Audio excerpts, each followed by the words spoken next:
Our lesson today is actually kind of a continuation from last week. When I got in here and I started studying up on this and started researching on this, it was talking about Abigail. Abigail is noted for her wisdom, for her beauty, and being able to handle situations. But the way I say it's a continuation from last week, do y'all remember who it was that we learned about last week?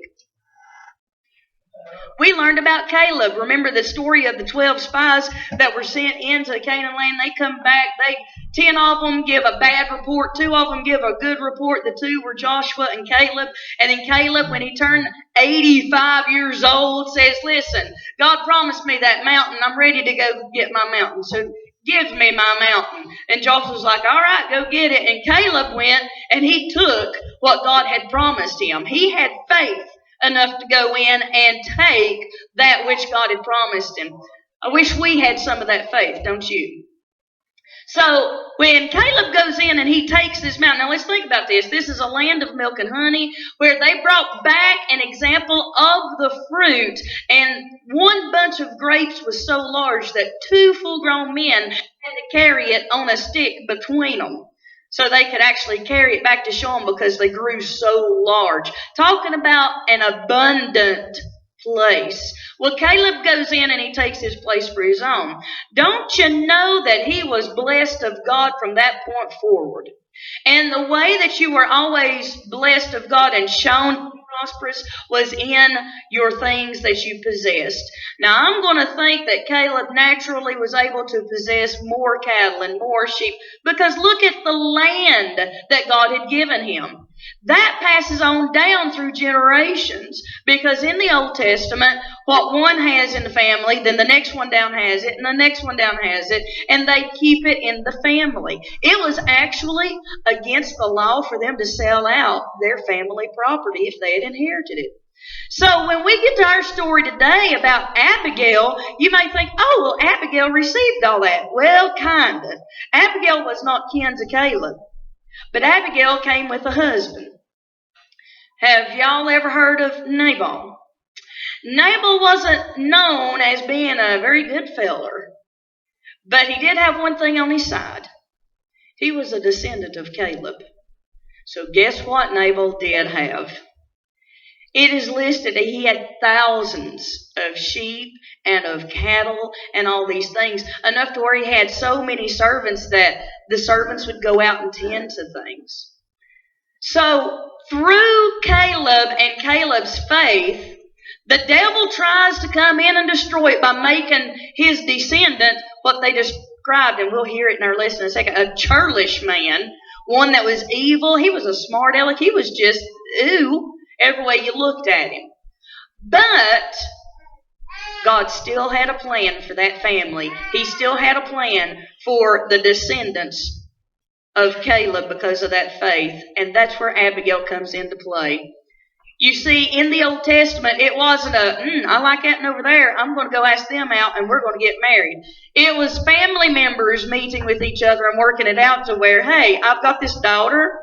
I notice you have this son, and he looks to be quite prosperous, so why don't we arrange a union for them together? And typically, that's how Abigail was married to this evil man named Nabal. So let's start now. We're in the first book of Samuel, and we are chapter 25.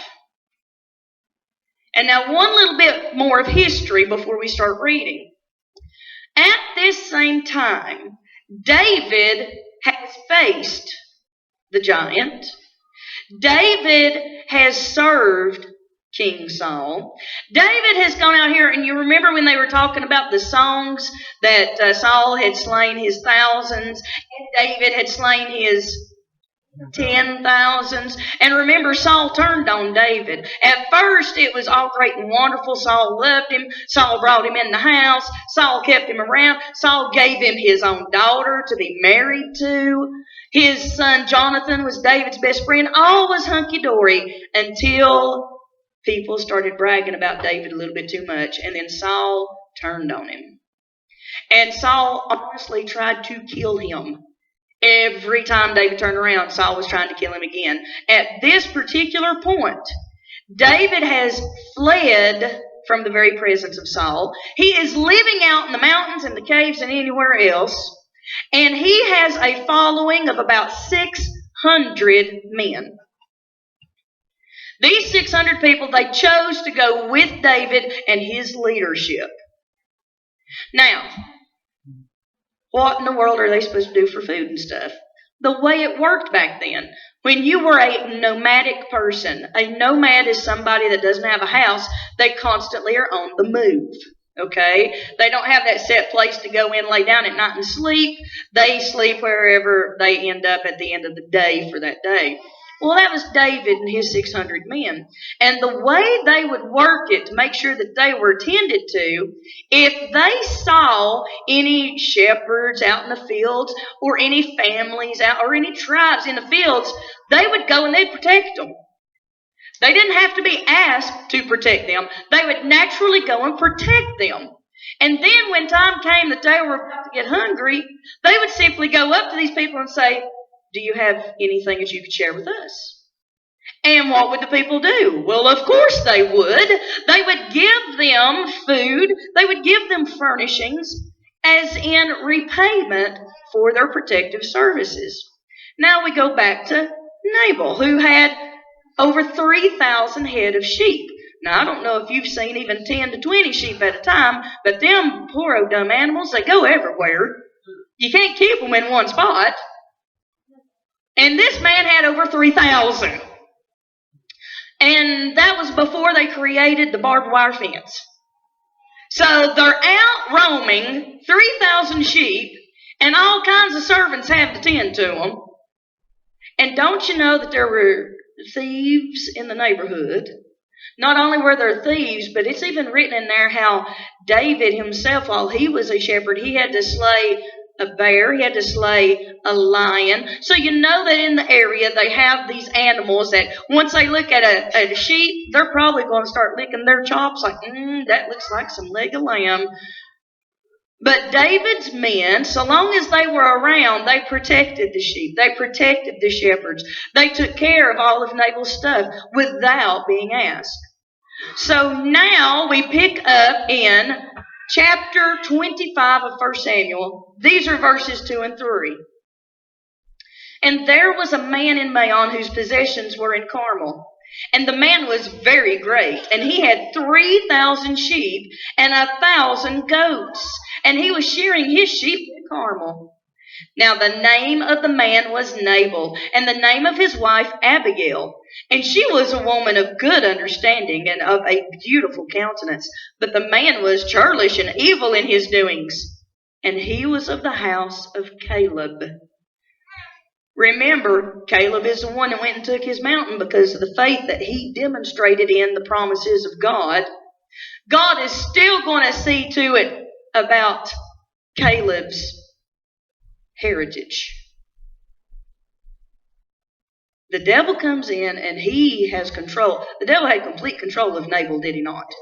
You've got a man here who is described in verse number 3 as being churlish and evil.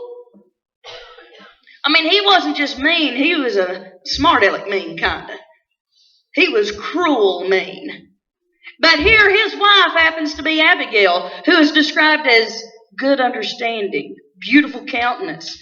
Don't you know that that was an arranged marriage? And her family probably looked and said, hey, you know what? Look at what he has. Look at where he comes from. There's got to be some good in there somewhere. We're going to arrange for our daughter to marry him. So here we have them together in verse number 4. Now we go back to David's side. And David heard in the wilderness that Nabal did shear his sheep. And David sent out 10 young men, and David said unto the young men, get you up to Carmel, and go to Nabal, and greet him by my name. Pause. Commercial break right there. Now, in the time of sheep shearing, now the regular shepherding and tending to the sheep, Didn't require great sustenance as far as the upkeep of the shepherds, okay?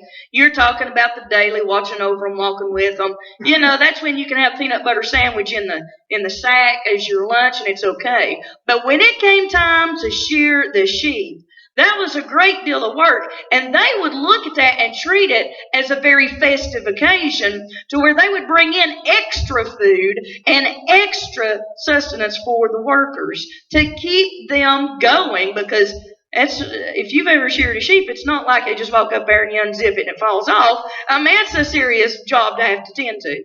And when you do that times 3,000, it gets a little bit tiresome. So here David heard, they're shearing sheep. I know they're going to be sending extra food. Notice he didn't ask for the extra food when they didn't have the extra food. He waited until the extra supplies were sent, and then he sent 10 of his men down. Now let's pick up verse number 10. His young men have gone. They've asked for some food. This is the answer that Nabal gives him in verse number 10. And Nabal answered David's servants and said, "Who is David? And who is the son of Jesse? There be many servants nowadays that break away, every man from his master. Shall I then take my bread and my water and my flesh that I have killed for my shearers, and give it unto men whom I know not whence they be?" Now, don't you realize Nabal, he knew who David was. Everybody knew who David. You're talking about the man that slew Goliath. You're talking about the guy that pretty much delivered the Israelites out of the hands of the Philistines. You're talking about this little boy who came out of nowhere and all of a sudden is in the king's house for years. And he acts like he doesn't. Who's that? And he's being sarcastic. He's being a smart aleck here, is he not? Who's David? Who's the son of Jesse? And he goes on saying, what, am I supposed to give food to everybody? I just got it to give it away, I guess. That's really how he's coming across. Was that the correct way to be? The Bible teaches that we are supposed to show hospitality, are we not? We are supposed to welcome in guests and be able to treat them. If they need a coat and we have a coat, what should we do? You should try to give them that coat. It's that simple. We have forgotten that. We've gotten so hung up on my four and no more. If you can ask it, just go out that door. Yeah, that's what we get into, Mary. He had protected his sheep. He had protected. And you know what? The young men, those shepherds, they knew it. Listen to verse number 12. Now this is David's response. So David's young men turned their way and went again, and came and told him all those sayings. And David said unto his men, Gird ye on every man his sword. And they girded on every man his sword, and David also girded on his sword. And there went up after David about 400 men, and 200 abode by the stuff. So the 200 stayed behind. David's like, get yourself ready. We're going to go in and we're going to take care of some business. You see, was David acting hastily? Was he taking his time, though? How should we respond when we are being attacked of Satan? Should we in haste jump up and react? No.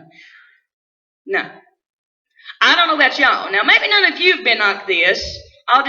There's some people on this side I can definitely associate with on acting in haste. Not that I'm really going to look at them, so don't worry, preacher, mom, I'm not looking at y'all. So, sometimes when we get bothered or irritated, what seems to kick into gear before our head kicks into gear? Our mouths. I'm the world's worst for that. I know I am. I have prayed for years for God to put his arm around my shoulders and his hand firmly over my mouth. Because there's sometimes I just need to shut up. Anybody with me on that one? Not thinking that I need to shut up, but thinking that yourself, Yeah, everybody in here's like, yeah, we sure agree with that. It's like this. We need to step back, before we react. Okay? Don't react so quickly. First of all, yes, the world is against you. But are you supposed to fight your battle, or is God? God is. Was David taking time to let God fight his battle? No. As soon as those young men came back, David's like, well, strap on the swords, boys. We're going to go clean some house. They don't appreciate our service? Fine, I'll show them some good service. Have y'all ever felt like that in a job? They don't even care about what I do. Why do I even try? I even said that last week. Nobody else cares. Why should I care? I should care because I'm supposed to be doing everything I do as unto whom? The Lord. God. Everything. The Creator. Magnificent one. I'm supposed to be doing my work as unto Him, not as unto the shift boss, not as unto the principal, not as unto the frontline manager. I'm supposed to be doing my work as unto the Lord, not the person that signs my paycheck. And with that in mind, I had to readjust my own attitude. Boy, we can whip out some of them attitudes, can't we? And if you say you can't, I'm going to go straight and ask your spouse. I'll just ask Sharon. She's seen enough, I'm sure. I'll just ask your neighbors, Grady. I'm sure every one of them will throw you under. I found out last week that Grady's an ex-convict. I didn't even know. When you start doing something for God, doesn't the devil try to tear you down? I had no idea that Sister Sharon was his girlfriend and that they were dating and he was an ex-con and she doesn't need to be taking him out of state until somebody told her that. She didn't know it either. And that's when you just got to smile and laugh, because sometimes, when the devil tries stuff, it can come off a little bit silly, can't it? Yeah, it can. And when the devil tries to use something to hurt you, can't God use it to lift you up? He can use it to show you a sign too, can't he? So understanding all this situation, David didn't look for the sign. He just looked at the boys, get your swords, we're going to go take care of some business. When we try to take care of something right then, that's bad mood. Because we don't need to take care of anything. We need to let God take care of it. Now, will God use you to take care of it? Well, absolutely. But you might want to wait and see what He has to say about it before you act. That's just an idea that's based on the Bible, so you might want to go with that, okay? In verse number 14. Now, in verse number 14, we finally see some good sense coming out of this household. And you'll notice none of it comes from Nabal. But one of the young men told Abigail, Nabal's wife, saying, Behold, David sent messengers out of the wilderness to salute our master, and he railed on them. Have any of you guys ever been railed on? You know what it means to be railed on. So that somebody just goes off on you, makes you feel about that big. Any of y'all ever felt about that big? Yeah. But the men were very good unto us, and we were not hurt. Neither missed we anything, as long as we were conversant with them when we were in the fields. They were a wall unto us, both by night and day, all the while we were with them keeping the sheep. Now therefore know and consider what thou wilt do, for evil is determined against our master and against all his household. For he is such a son of Belial that a man cannot speak to him. Have you ever met somebody that you just can't even talk to? They had their mind made up yesterday before they ever saw you coming in. A lot of times, unfortunately, it is people who are over us. You know, before you ever get there, oh, Lord, look out. I know how it's going to be today. You can't talk to them. They're so hard-headed. They'd rather stand there and beat their head against the wall than to listen to anything a person had to say. Even the Lord Himself could come down here and walk up to them and say, now listen, you might want to try this. And they'd probably look at them and say, done tried it, doesn't work, now what? They know it all. Couldn't help but laugh at my husband and my daughter this morning. The older she gets, the more they clash. I sit back and kind of giggle inside without letting them both know. But she turns 13 this year. She decided to announce to us today how she is planning out her birthday party and who was allowed to come and not allowed to come. And she knows what she wants because she knows what's best for her. At this point, I'm thinking, oh, please, Jesus, don't let the blood be shed inside the car. And so her father's like, really? And why don't you enlighten us with all of your new information? And she goes, I just have a feeling once I wake up on my 13th birthday, I'm just going to know more. I said, Leah, let me tell you something. When I went to bed last night, when I woke up this morning, all I knew was it was time to get up and get ready for try. I didn't know anything extra as far as the year's concerned because today is my birthday. Thank you very much. Appreciate that. So, I'm not, but yeah, I'll even tell you, I'm 42 years old, and I'm very blessed to be 42 years old because the devil's tried to stop it ever since I was born and before. She looked at me last night. She goes, Mama, you ever can't sleep the night before your birthday? I said, well, Leah, used to. Now, it's kind of like an extra present from God for me to get to go to bed even earlier the night before my birthday. That is the gift. Let me lay down. She goes, sometimes I can't sleep on that. Well, it must be because she's learning so much overnight in turning a year older that she can't possibly let it calmly go in. She's just waking up now. And I asked her this morning after she made her statements to her daddy, I'm like, Leah, so let me get this straight. When you go to bed and you're 12 and you wake up the next day and you're 13, you're going to know it all? She goes, well, maybe not all of it. People, we need prayer in my house. For the love of God, pray for every one of us. Jimmy as the attacker, Jimmy and Leah as the defender, because they're just alike. God love them. All I did give that child were fat cheeks, and myself as the innocent observer. Please pray for all of us, because somebody's going to have to change. It's just, it's something. So, so with all her wisdom in mind, she decides to, well, thank God for that servant that had some wisdom. Because he ran to Abigail and he goes, oh, listen, let me tell you what your crazy husband did. Can't talk to him. I'm sure some of you women think you have that crazy husband too that you can't talk to sometimes.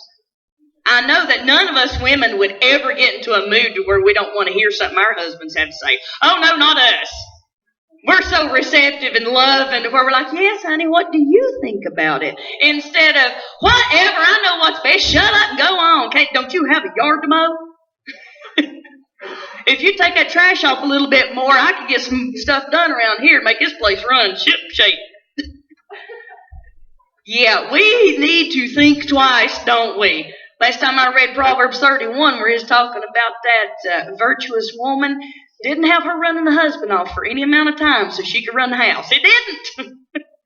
But that's a suggestion. So, we do have this servant. Now, I want you to think about something, though. Think about Abigail's character.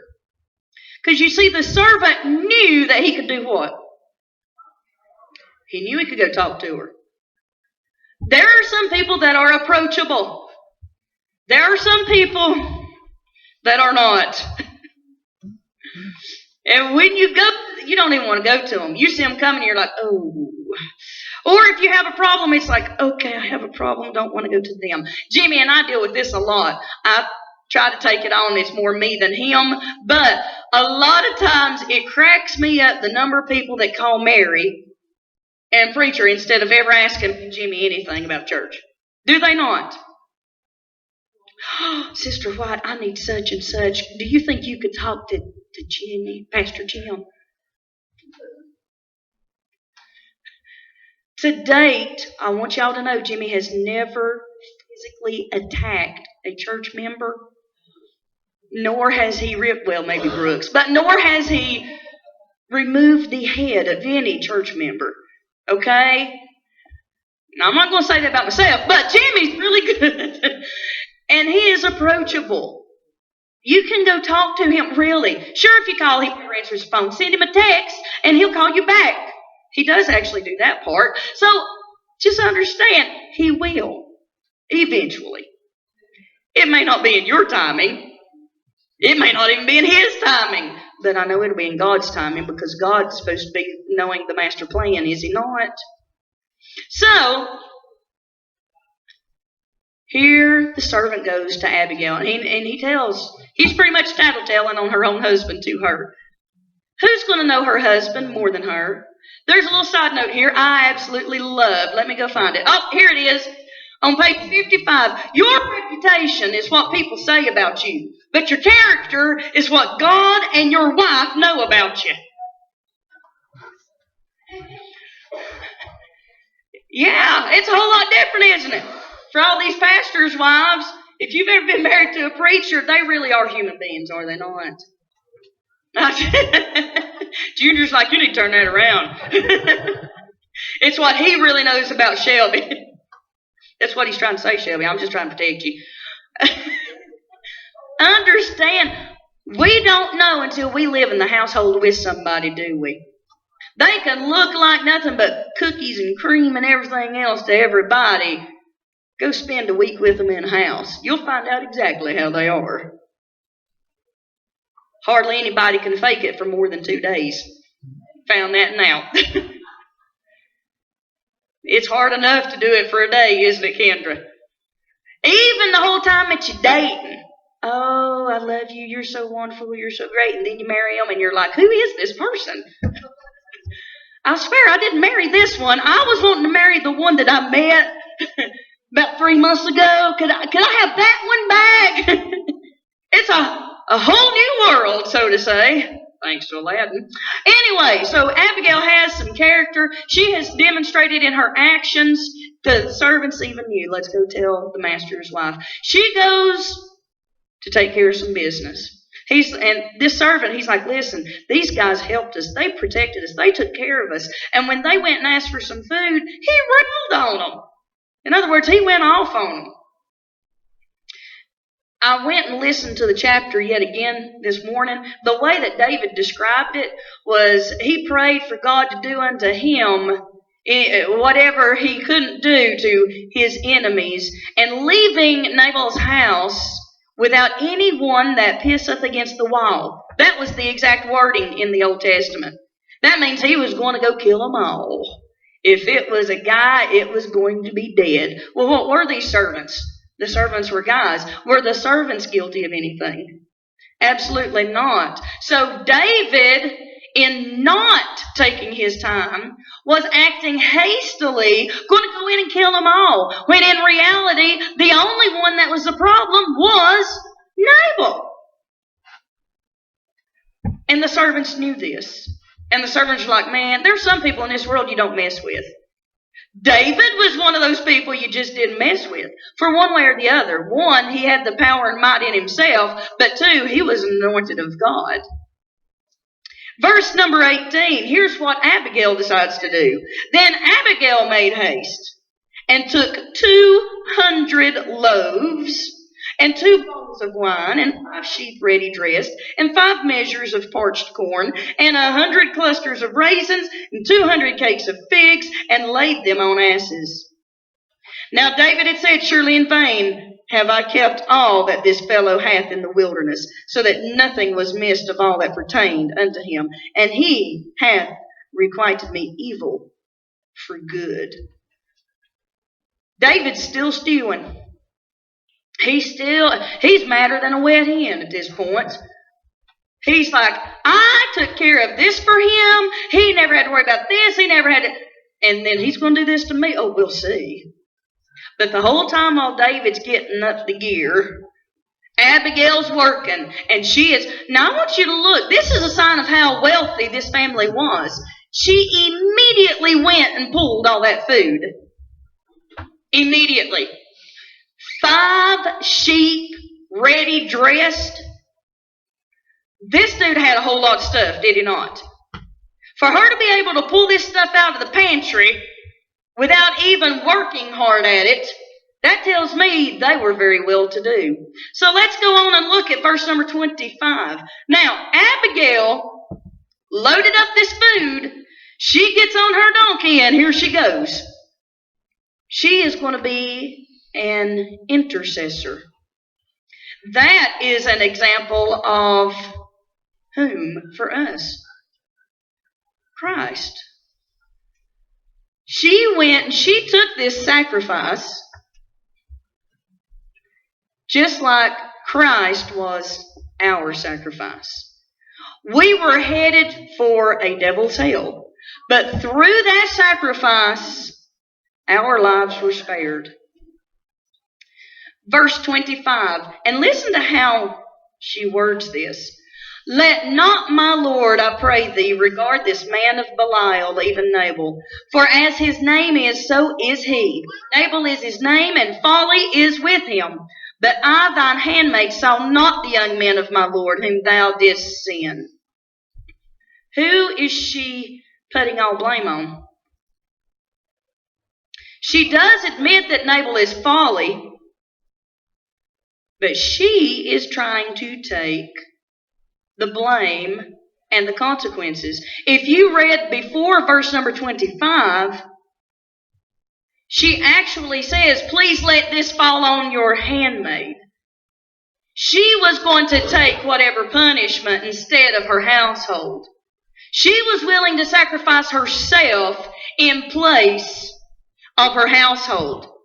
Verse number 30, and it shall come to pass when the Lord shall have done to my Lord according to all the good that he hath spoken concerning thee, and shall have appointed thee ruler over Israel, that this shall be no grief unto thee, nor offense of heart unto my Lord, either that thou hast shed blood causeless, or that my Lord hath avenged himself. But when the Lord shall have dealt well with thy Lord, then remember thine handmaid. She was given David the promises that God had already told him. She was just reiterating it. She was like, listen. Now this is going to be the Stellania White translation. She's like, listen, David. God's blessed you. He's lifted you up.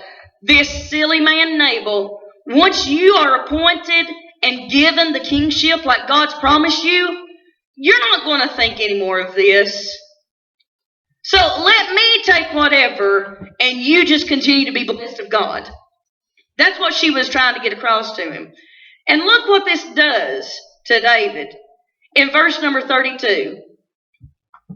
First of all, let me ask you, have you ever had somebody that really did something wrong to you and made you ticked off, and then they come walking back to you and say, listen, I was so wrong in that. I am so sorry. Immediately, what does that do to your balloon of anger? It makes it sound like this.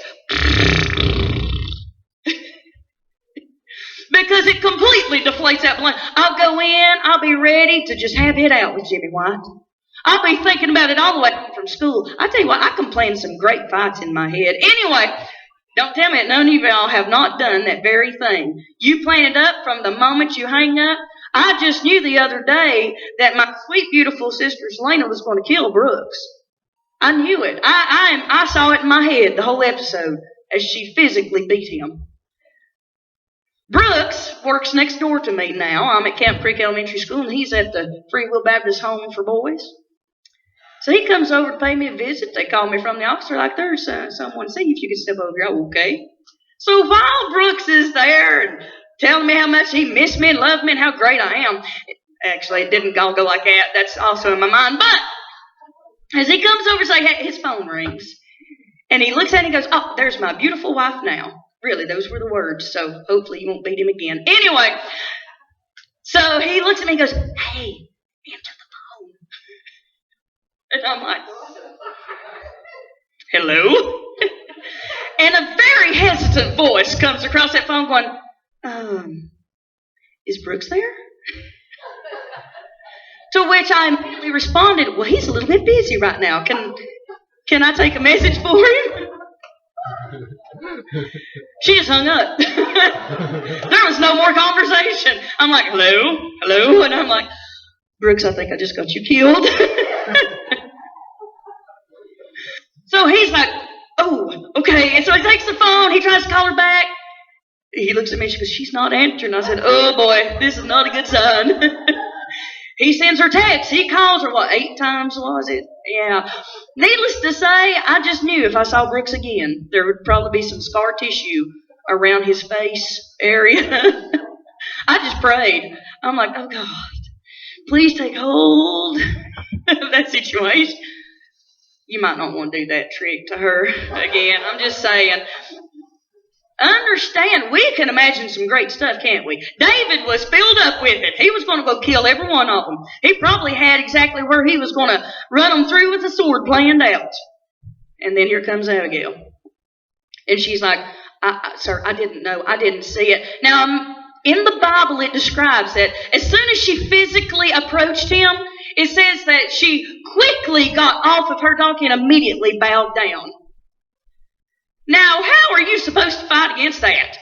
First of all, you got this beautiful woman. Remember, it said in the first of our lesson that she was known for having a very beautiful countenance. So everything about her was, all right? And I can only imagine, I'm going to say that her voice didn't come across that she had smoked Marlboros every day of her life. It's probably one of them really sweet, honey-dripping kind of voices that when you start listening to, you're like, hey, I like how that sounds too. It looks good. It sounds good.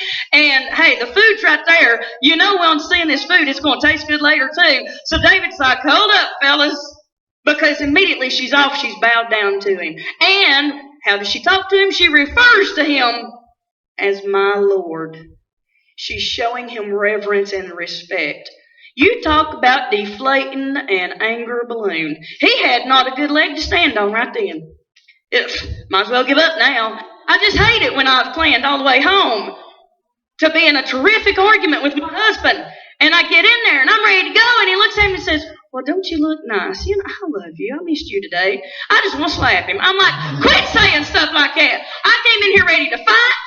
And you're trying to be loving to me? Don't you know that just ruined the whole mood? As Christians, we should want to get that mood ruined. Oh, Shelby's like, yep, that's Uncle Junior, sure enough. Every time she's ready to fight, here he comes. Oh, honey, I love you. Marital bliss, 50 plus years right there, ladies and gentlemen. So David's like, you two over here just calm down. All right, so here we have Abigail.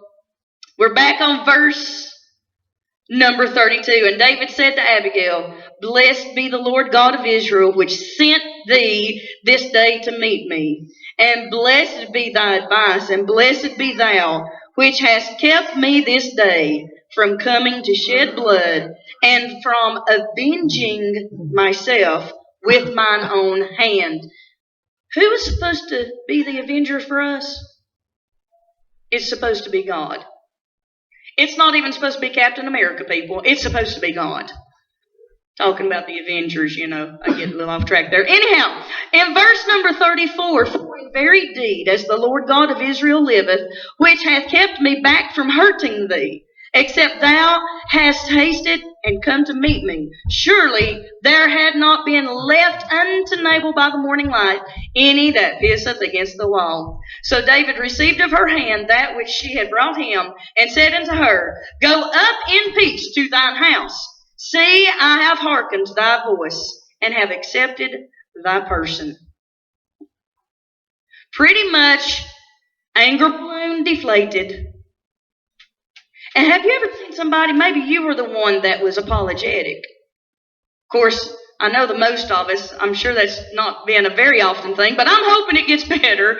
I pray for myself more than y'all on this because I know I'm awful. I hate to admit when I'm wrong.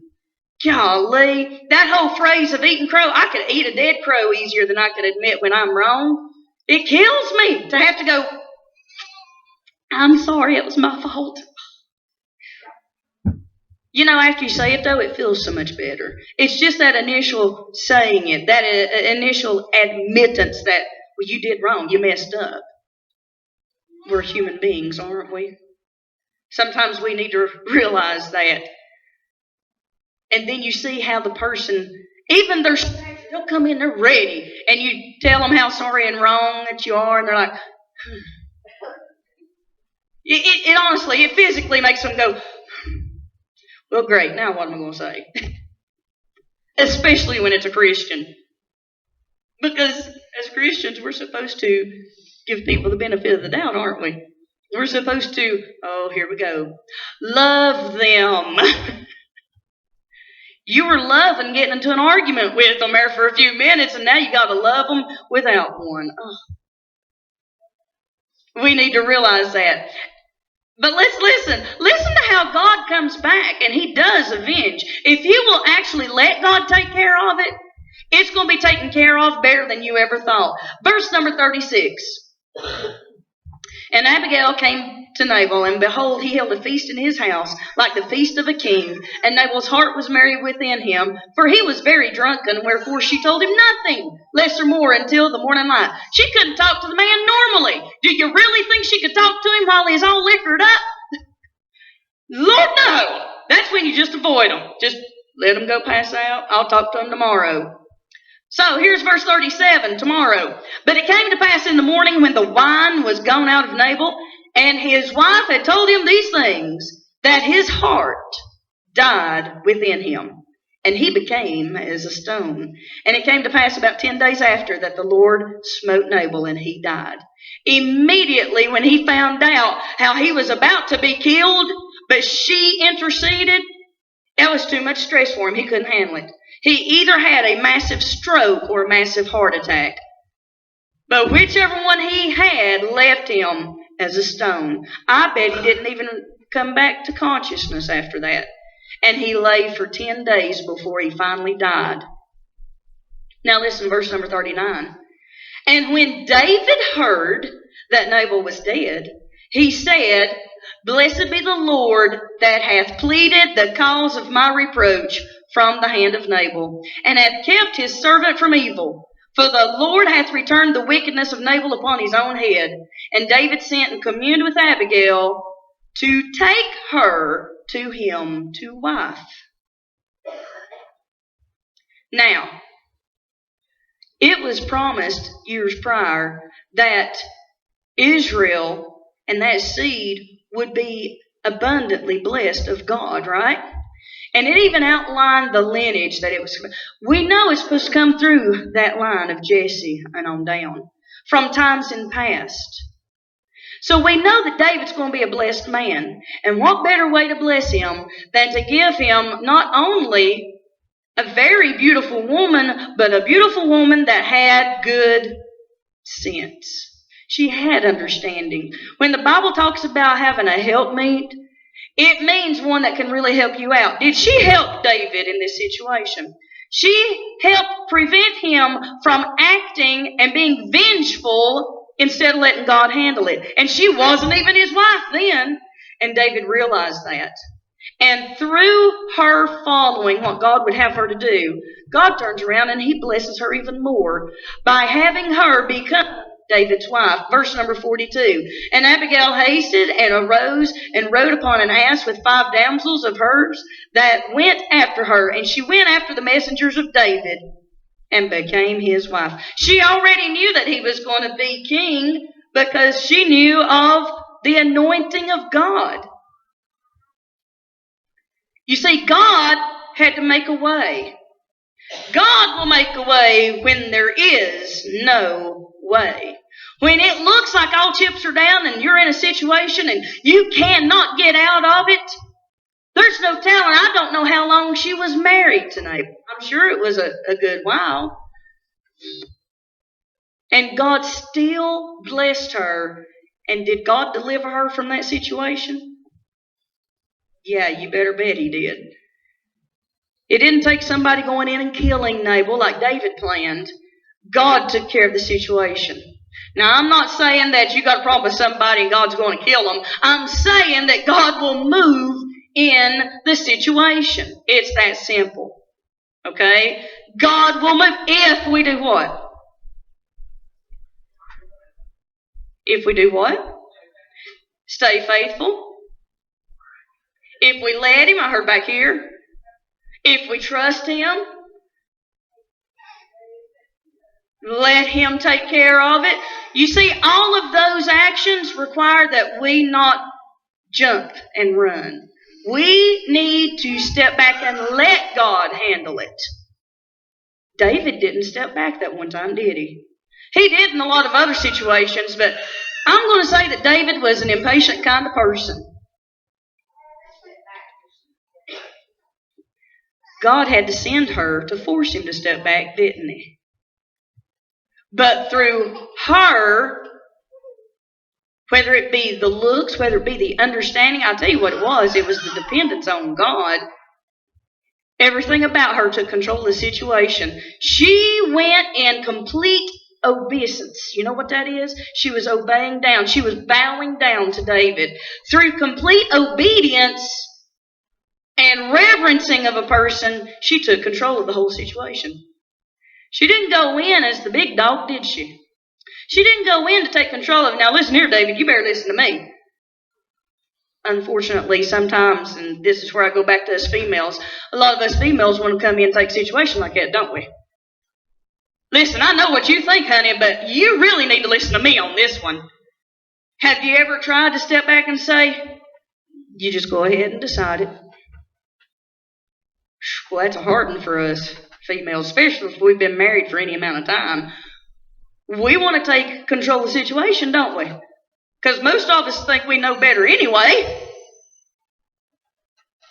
Through her faithfulness, through her obedience to God, she took complete control of the situation.